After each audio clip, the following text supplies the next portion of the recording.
साहित्य प्रेमी मंडल के तत्वाधान में दिनांक 21 दिसंबर 2025 को वरिष्ठ समाज सेवी चौधरी जिले सिंह जी की स्मृति में काव्य संध्या एवं सम्मान समारोह का आयोजन रामनगर शादरा में भाई निवास पर हुआ। इस कार्यक्रम में कविवर बलवीर सिंह करुण और साहित्य रत्न सम्मान एवं वरिष्ठ योगाचार्य व समाज सेवी पीतम सिंह प्रियतम को सम्मान रत्न से सम्मानित किया गया। कार्यक्रम की अध्यक्षता वरिष्ठ कवि रामचरण सिंह साथी एवं मुख्य अतिथि भारत सरकार में प्रशासनिक अधिकारी के पाठक रहे। कार्यक्रम में विशिष्ट अतिथि प्रवेश शर्मा डायरेक्टर DDCA रहे। वहीं कार्यक्रम में कवि PK आजाद का काव्य पाठ हुआ। कार्यक्रम का संचालन अंतर्राष्ट्रीय कवि डॉक्टर प्रवीण शुक्ल ने किया। कार्यक्रम का शुभारंभ साहित्य प्रेमी मंडल के उपाध्यक्ष एवं चौधरी जिले सिंह के सुपुत्र राजेश कुमार के स्वागत वक्तव्य से हुआ।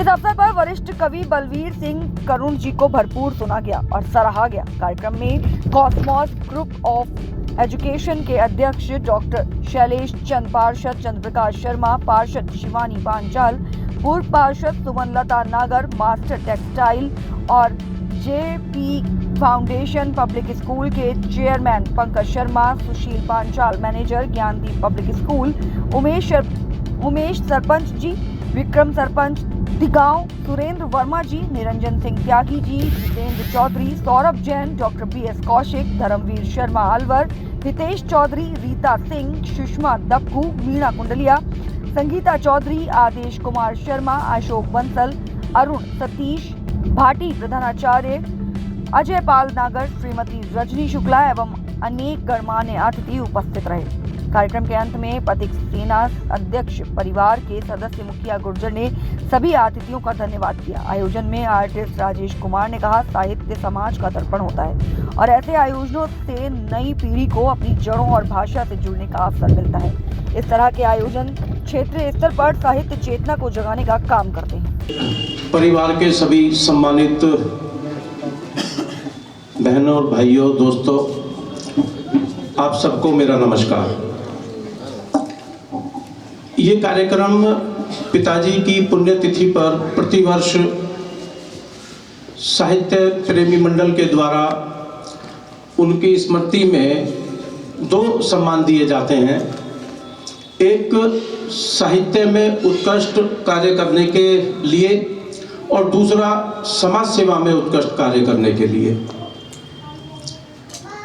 ये निरंतर हम प्रतिवर्ष इस कार्यक्रम को करते हैं। आप सब लोगों का सहयोग मिलता है, आप सब लोग इसमें सहभागी बनते हैं। आप सभी का बहुत बहुत धन्यवाद।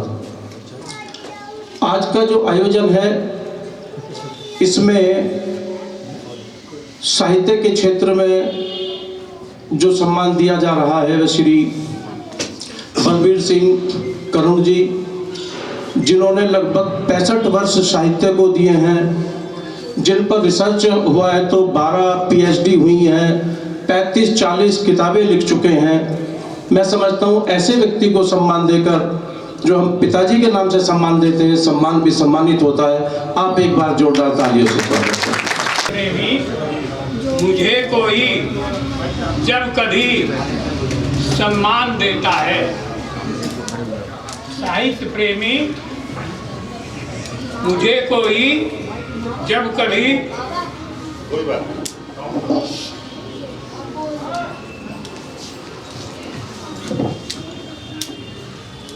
साहित्य प्रेमी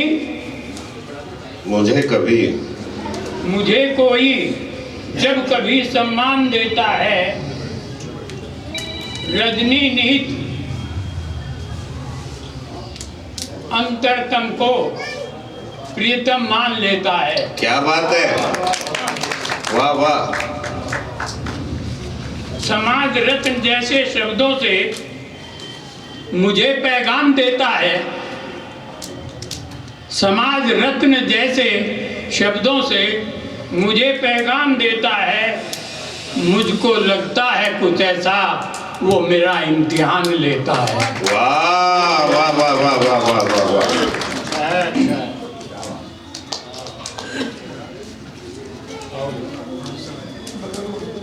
देखिए, मेरा सौभाग्य है कि मुझे इस समाज के मार्गदर्शकों के बीच में काव्य पाठ के लिए आमंत्रित किया गया है। ये कार्यक्रम दूसरे तरह का है। बड़े विशाल कवि सम्मेलनों में हमें सोच समझ कर जाना पड़ता है कि कोई होठ नहीं करे, उखाड़े नहीं, रायो जाकर अगली बार बुला भी ले। इस तरह की रचनाएं चुननी पड़ती हैं। यहाँ के लिए मैंने एक छोटी सी सूची बनाई कि मुझे यहाँ क्या पढ़ना, चुने हुए श्रोताओं के सामने जोड़ने के लिए ही केवल बात करता हूँ। आचार्य धर्मेंद्र जी ने, उनके पिताश्री का आशीर्वाद मुझे तो मिला ही, पर जो धर्मवीर जी यहाँ आए हैं, रामचंद्र वीर जी, उन्हीं के घर ठहरा करते थे पहले। और आचार्य धर्मेंद्र तो मुझसे छोटे थे। सामने तो हम आचार्य जी नमस्ते, करुण जी नमस्ते करते, अकेले होते ही फिर अपने दुख सुख की बातें बतलाने लगते थे। उन्होंने एक बार मुझसे कहा कि आपकी उम्र इतनी हो गई, ये वीररस तीर तलवारी लिए फिरते रहते हो, लेकिन कुछ और भी तो उम्र रही होगी, उसमें क्या कुछ किया, वो तो मैं नहीं सुनाऊंगा, लेकिन पहले उम्र पर ही 4 लाइन सुनाता हूं जिससे आप जुड़ जाएं। धड़कनी बढ़ी, घबराया तो नहीं है, काम वही, धड़कनी बढ़ी, घबराया तो नहीं, पलके ही झुकी, शर्माया तो नहीं। वाह, अब तक तो जवानी ही बहुत बाकी है मेरी, खुशबू न सही मुरझाया तो नहीं। वाह। पर सोई सोई रहती है, मैं कुछ पूछूं तो बस मुझको सीने में भर लेती है। वाह। चित्र तुम्हारा देखती रहती, उत्तर कुछ ना देती है। समझ नहीं पाता हूँ माँ को क्यों तड़पाते हो, वाह। पिताजी क्यों नहीं आते हो, बताओ क्यों। घर में एक कुंवारी बुआ है और उसने अपनी बुआ को अपनी माँ के साथ छोटी छोटी बातों पर मीठी मीठी लड़ाइयाँ लड़ते हुए देखा है, लेकिन पिछले कुछ समय से वो भी बंद है। उस चीज का उल्हाना भी वो अपने पिता से करता है। क्या कहता है?